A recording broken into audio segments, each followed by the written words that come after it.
ang mga alaala ng masasayang araw.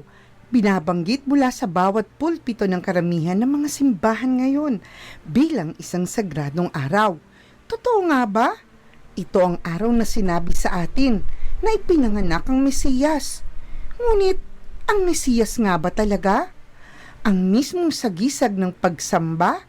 At saan natin ito makikita sa Biblia? Ano ang sinasabi ng Biblia tungkol sa Pasko? Ano ang pinagmulan nito? Paano nangyari na ipagdiwang natin ang ika-25 araw ng Disyembre? At ano ang tungkol sa Christmas tree? Oh, Christmas tree, saan